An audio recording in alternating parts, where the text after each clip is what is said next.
Thank you for making Locked On LSU and Locked On Auburn podcast your first listens every single day. We are free and available wherever you get your podcasts. And this episode is brought to you by FanDuel Sportsbook, the official sportsbook of Locked On. Make every moment more. Right now, new customers can bet $5 and get $200 in bonus bets guaranteed. So visit FanDuel.com/locked on to get started. Joining the party is Zach Blackerby of Locked On Auburn. Yes. Zach, always a pleasure chatting with you. Want to get a temperature. Where are we at right now? How we feel? Do we need to talk? The most normal rivalry in all of college football, right? Nothing weird ever happens. Never. No, obviously sarcasm there. It's a weird one, right? Because Auburn doesn't really know who they are still in this Hugh Freeze era, and it's a little too far into the season to be saying that comfortably. But they had a bye week, Caroline. They're coming down to LSU after a bye week, and Hugh Freeze historically pretty good coming out of bye weeks, especially during his stint at Liberty. That's where they beat Arkansas a year ago. Malik Willis had his coming out party against Virginia Tech after a bye week. So, some of those signature wins that he had at Liberty were coming out of bye weeks. Does he get his first signature win at Auburn after a bye week?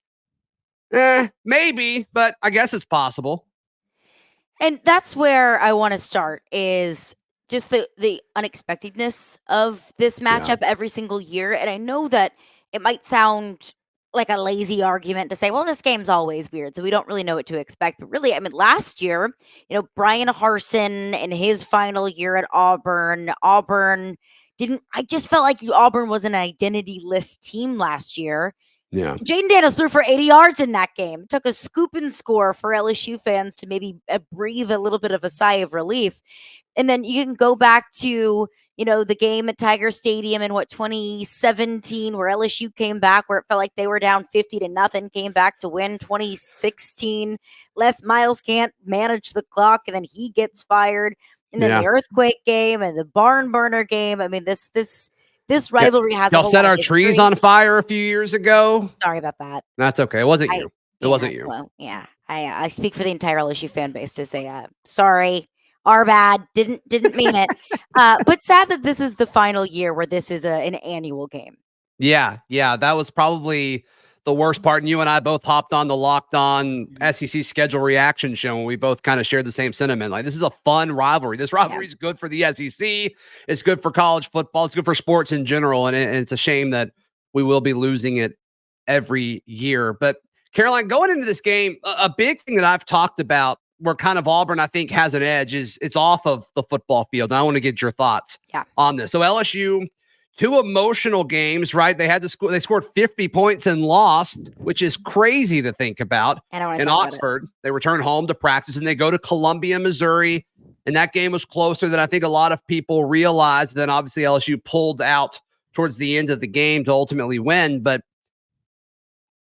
you look at back-to-back road games where they had to score a lot of points to either win or stay in it.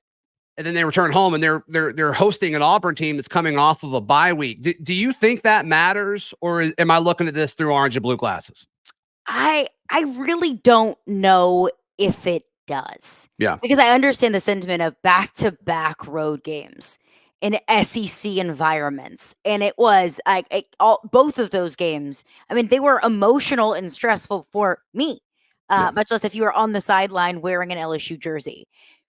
I think there's a there's an aspect of it that concerns me of back-to-back road games. Both were emotional. You come home, you play Auburn. Next week, you play Army, and then a bye, and then Alabama. That it's like maybe you sleep on this game a little bit. Maybe you're looking ahead to an out-of-conference, ideally less stressful and less emotional game against Auburn than a bye. So I don't think there's no aspect to it, but I do think that that's just what this LSU offense is. That this LSU offense is going to be able to put up points, whether you are home or whether you're away, whether it's close, whether you're playing a good defense, whether you're playing an average to below average defense. This LSU offense can simply put up points. And we've seen that week over week over week. Like Mississippi State game, I thought, whoa, where did this come from? I think that we've seen over the past couple of weeks that was not a fluke. So yeah, it's an emotionally draining game, physically draining games. Jaden Daniels was very obviously hurting and very obviously banged up in the middle of that Missouri game. He's in the end zone on his hands and knees, like very obviously in pain. Brian Kelly came out and said it was bruised ribs. So testament to Jaden Daniels that he can continue to play, and not just play, but play at a very high level and win that game for LSU even when he was hurting. I just don't know how much of an investment I can put into, well, now they've given it all they can give and they don't have any more to give. I think that this LSU offense just has far too much talent for it to kind of take a back seat.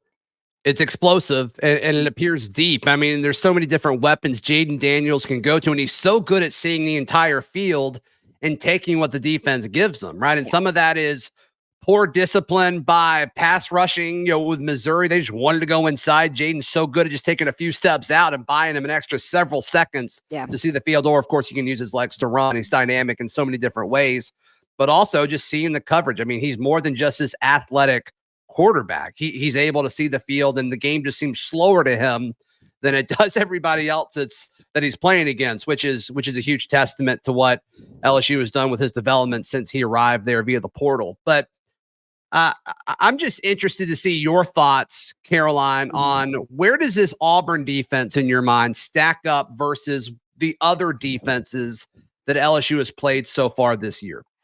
It's a good question because you play Ole Miss, which Ole Miss is under Lane Kiffin, not necessarily known as a imposing their will kind of defense. I mean, they gave up 650 yards to LSU, 414 through the air to Jaden Daniels.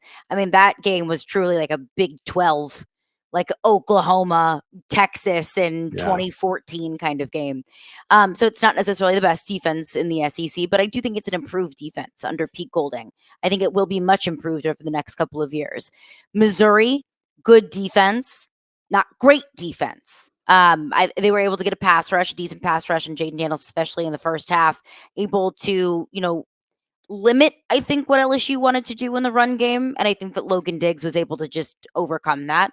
The Logan Diggs is the kind of back where maybe if any other back in the country gets 2, Logan Diggs gets 4 and 5. He's done that over the past few weeks. I would say Auburn's defense, just from what I have seen, of course, you and your listeners are much more well-versed in Auburn and their defense than myself or LSU listeners. Sure. I would put Auburn's defense above Ole Miss and maybe right around there with Missouri, because Auburn, it can stop the run for the most part. But then I look at, Brock Bowers, over 100 receiving yards in that game at Jordan-Hare.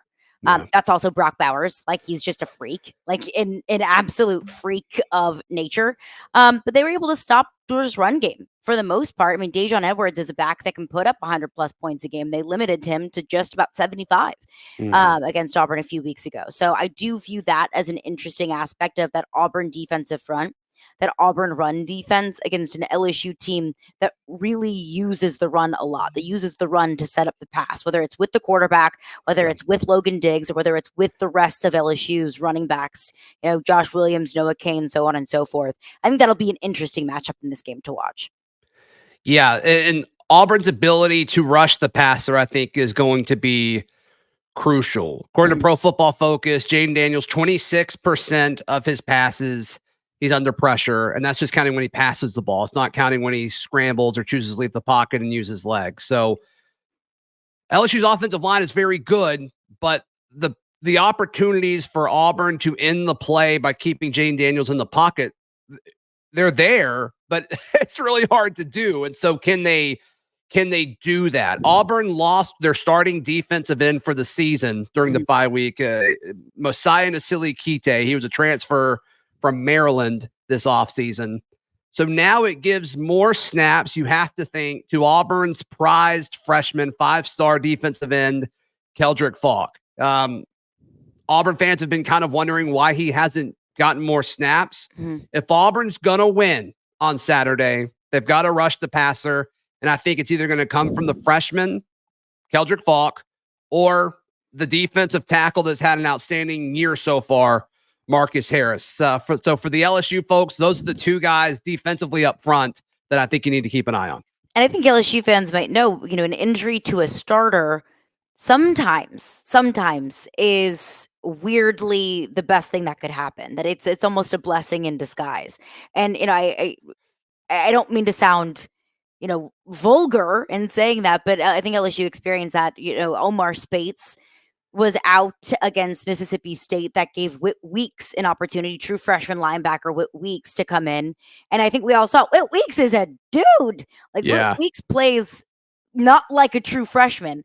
So it gives some of these younger guys, or maybe the guys that don't get the opportunity to play, gives them an opportunity to play and to prove themselves. Yeah. So the unknown of that, of a player stepping up with injury, is, I think, going to be a challenge for this LSU offensive line. Whit Weeks is an incredible linebacker name, by the way. Oh, it's great. And his brother is West Weeks. So the duo, the West and Whit Weeks, just chef's kiss. Yeah, I can imagine their parents mixed up their names a million times with them growing up.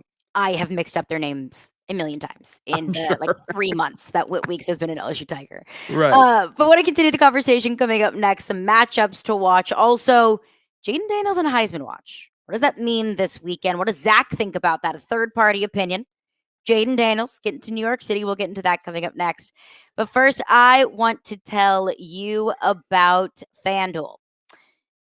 Snap into action this NFL season with FanDuel, America's #1 sportsbook. Because right now, new customers can get $200 in bonus bets guaranteed when you place a $5 bet. That's $200 in bonus bets, win or lose. And if you've been thinking about joining FanDuel, there is no better time to get in on the action.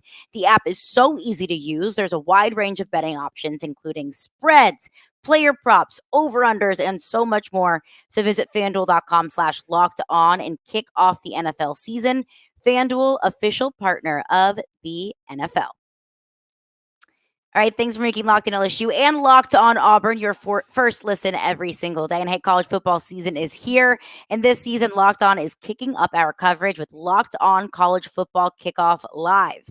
Every Friday, Locked On will go live at 11 a.m. Eastern. That's 10 a.m. Central on every Locked On College YouTube channel, including Locked On LSU and Locked On Auburn. College Football Kickoff Live will cover playoff implications, the conference rivalry games, and go in-depth like only Locked On can, including insight and analysis from our stable of Locked On College hosts covering their team every day. So find Locked On College Football Kickoff Live every Friday at 11 a.m. Eastern on any Locked On College YouTube channel. You will not want to miss it. All right, Caroline Fenton, Locked On LSU, Zach Blackerby of Locked On Auburn. I want to get into LSU's offense because that's really fun to talk about. I will talk about LSU's offense any opportunity and any chance I can get. But first, I want to talk about Auburn's offense against Texas A&M. Sorry. Difficult subject to bring up. Against Texas A&M, between Robbie Ashford and Peyton Thorne. Yeah. Couldn't put together 60 passing yards. But against Georgia, I think we saw that Auburn offense have a little bit of life. Still struggle in the passing game. But Peyton Thorne with some wheels. I didn't know where that came from. Thoughts on this Auburn offense? If Auburn wins, it's by doing what offensively? I think it's by extending drives, keeping Jaden Daniels off the field. LSU is second worst in the SEC as far as allowing average amount of plays per drive. It's over 6 plays per drive is what they allow. And so I think that's what Auburn's going to lean into. Mm-hmm. They're so bad on third down, though, Caroline. Against Georgia, 2 of 12, I believe, is what the split was on third down against Georgia. I think they were 1 of 3 on fourth down. So the money downs, they did not perform well. And a lot of that's because they're forcing themselves into 3rd and 7+. And this offense isn't built for that, to the surprise of many, myself included. I thought the passing game would be far better than it is. But there's just so many different aspects of it that need to get better. Peyton Thorne needs to be better. The wide receivers need to be better. And the offensive line needs to be a little bit more consistent when it comes to pass coverage. And I think the scheme and the play calling need to fit the strengths of this offense a little bit better. That was the message that Hugh Freeze talked about coming out of the bye week when he spoke to the media earlier this week. We'll see. Can you fix that mid-season in 2 weeks? I don't know. I'm not saying it's impossible, but you don't see that happen too often. So I think you found your identity. I think you found your strength as being a running football team against Georgia. If you could run against Georgia, I think you can run against LSU. It's just, is that going to be enough, Caroline?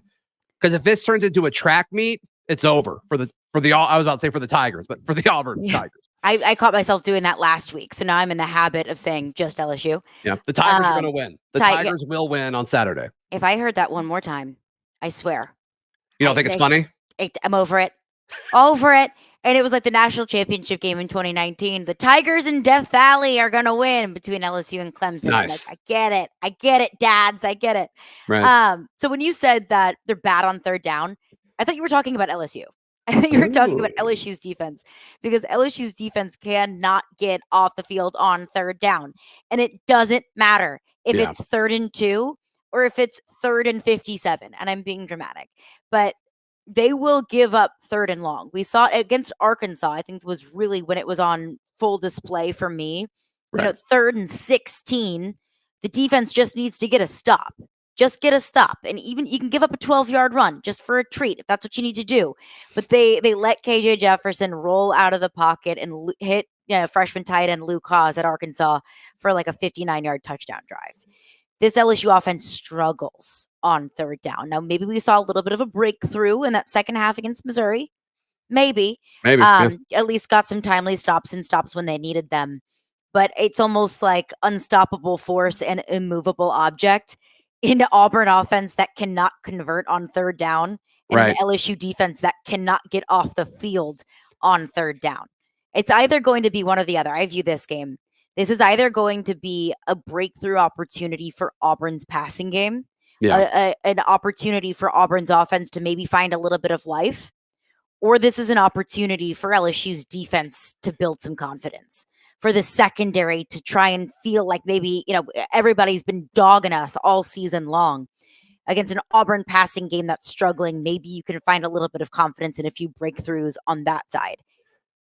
Both of those things can't happen at the same time. But one or the other, one side that has been struggling, Auburn offense, LSU defense, will find some sort of confidence and breakthrough there. Yeah, and obviously if Auburn's going to have a chance to pull off this upset, they've got to convert on third down. And they got to score points. They've got to score points, and they've got to capitalize in the red zone. There's no question about it. I don't fully understand why LSU's defensive front has underachieved so far this year. I don't understand why their pass rush isn't better. I don't understand why their ability to stop the run at the point of attack isn't better. It doesn't make sense to me. They're all 4- and 5-star guys, it seems like. So I don't fully understand that. And so, you kind of think, oh my goodness, in Death Valley, could they flip that switch? I think that's every Auburn fan's fear, because if that happens, this is over early, I fear, Caroline. It's the same question that we are all asking ourselves. And I expected the secondary to not be great because for the second year in a row, LSU had to build up its entire cornerback room through the transfer portal. LSU only had one returning scholarship corner from 22 to 23. And it's no disrespect whatsoever to the players that came into LSU, but they got players from Syracuse and Southeastern Louisiana and Marshall. And they're good players, and I think they're playing their butts off. I think they're doing everything that they can. But the level of play that's expected at LSU and in the SEC West, they just might not have that talent level. So I think we kind of expected the secondary to struggle. The defensive line is the true mystery. Yeah. And I think you can maybe look back at, the fact that Brian Kelly didn't truly address the defensive line coaching position. Jimmy Lindsey, who was hired in the offseason to be LSU's defensive line coach, unfortunately, he's dealing with medical problems, and he's been in and out of the hospital since the beginning of the season. John Jancic, who's the outside linebackers coach and special teams coordinator, was named defensive line coach, and he has no defensive line coach experience. So maybe it's mismanagement of coaching. Mismanagement of Harold Perkins, because if you watch that Florida State LSU game, why in the world they put him on the inside is beyond me. Doesn't make sense. Makes zero sense whatsoever. He's such a special player. I mean, he's going to be one of those guys that gets drafted and is going to have a much better NFL career than a college career, because, I mean, he's got every trait you could possibly want in an edge player. I mean, it's one of those guys that he doesn't need to have a position. Put him out there and let him do whatever the heck he wants to do, because that's when he's at his best. So I think they're starting to do that a little bit more, is putting Harold Perkins in the right place. Mason Smith returning from an injury. Maybe he wasn't 100%. Maybe he's getting back to 100%. He said against Missouri, I've been 80%. So I think that this LSU defensive line is starting to maybe show progress, bringing in Pete Jenkins, defensive line guru, players kind of finding their spots and defining their roles. It's taking a lot longer than we all anticipated and would have liked. Yeah. But I think that in that second half against Missouri, they got a couple of sacks, got some timely stops. Maybe you're seeing the LSU defensive line not be horrendous, just bad. I'll take bad. Yeah, and as far as just, other guys for LSU folks to watch, Auburn's tight end Rivaldo Fairweather is the bright spot of the passing game. I think he's been exceptional. He saved the game against Cal when Auburn kind of came down to the wire when they were playing that game at like midnight out west. The running backs are really solid. Jarquez Hunter is really impressive. Brian Batty, the transfer from South Florida, he's been great. Damari Austin was the second string running back. He's dealing with some shoulder issues. He returned to practice early this week. We'll see if he plays. And then Jay Fair, your slot receiver, I think Auburn feels good about him. After that, Auburn went to the portal and got all these outside wide receivers, and none of them have really stepped up yet, or they've been battling injuries. And I think that's why the timing of this bye week was so crucial. Guys like Coy Moore, who you guys know very well, the former LSU Tiger. Former LSU receiver. That's right. Or quarterback, rather. Quarterback. Did he play quarterback? No, he threw a pass last year in that game to go on to another example of how weird this game is. Oh, he threw a pass that got intercepted in the game last season. That's right. I blocked that out of my memory. That is right. But he's he's a guy that I think Auburn fans expected more of, but he missed so much of fall camp due to an injury. We'll see if this bye week allows guys like him to get more reps because they've got to change something with their wide receivers. It's been so bad. Yeah, I understand. I get it. And it's an offense that I think, from an outside perspective, it's an offense that just needed some time. Like, it's an offense that I think Auburn fans should have a lot of hope in. When Hugh Freeze is your coach. He's a good coach. He's a good coach. He's a really good coach. But coming up next, I want to get into our official predictions, our official thoughts on this LSU-Auburn matchup, and we'll get into that coming up here on Locked On LSU and Locked On Auburn. Yeah, and today's show is brought to you by our friends at LinkedIn Jobs. These days, every new potential hire can feel like a high-stakes wager for your business, and you want to be 100% certain that you have access to the best qualified candidates available. You've got to check out our friends at LinkedIn Jobs. You don't want to hire a Brian Harsin, LSU people. Auburn folks just went through this. You don't want to hire a Brian Harsin type employee. You want to hire somebody much better. Maybe like a Brian Kelly who can come in and just change the program right away. LinkedIn Jobs gives you all the tools to help you win the SEC West in your first year on the job. So LinkedIn Jobs helps you find those qualified candidates you want to talk to faster. Post your job for free at linkedin.com/lockedoncollege. That is linkedin.com/lockedoncollege to post your job for free. Terms and conditions apply. Prediction time? You ready for some prediction time? Let's get into some predictions. All right. So let's just look at the FanDuel Sportsbook line. As we record this, it hasn't moved much, and I didn't expect it to, Caroline. It opened at 11.5. It's still at 11.5. So I think we're both taking LSU to win. So maybe we should incorporate the spread when we do this. Is that okay? Yeah, I will say, I'm not going to yuck anybody's yum, but if you are betting on the spread in this game, you are a much braver and stronger individual than I ever will be. Because part of me thinks, LSU should cover that maybe by halftime. And then the other part of me thinks, are you crazy? 11 points this day? When was the last time this game was decided by 11 points? But I will go with my heart on this one, and I'll take LSU to cover the 11.5. I just think that this LSU offense, it's not just good. It's not just great. It's best in the country. It's statistically the best offense in the country, led by a quarterback that I think should be in New York City at the end of the season. Maybe a homer take. We'll see. I think that should be in New York at the end of the season. He's putting up some of the most impressive numbers through the air and on the ground in the entire country. Yeah. This LSU offense has so many weapons between Malik Neighbors and Brian Thomas and Chris Hilton and Kyron Lacey and Mason Taylor. And then you add Logan Diggs on the ground. I just think that this LSU offense can put up so many points, and it's not something that we've been able to see from this Auburn offense quite yet.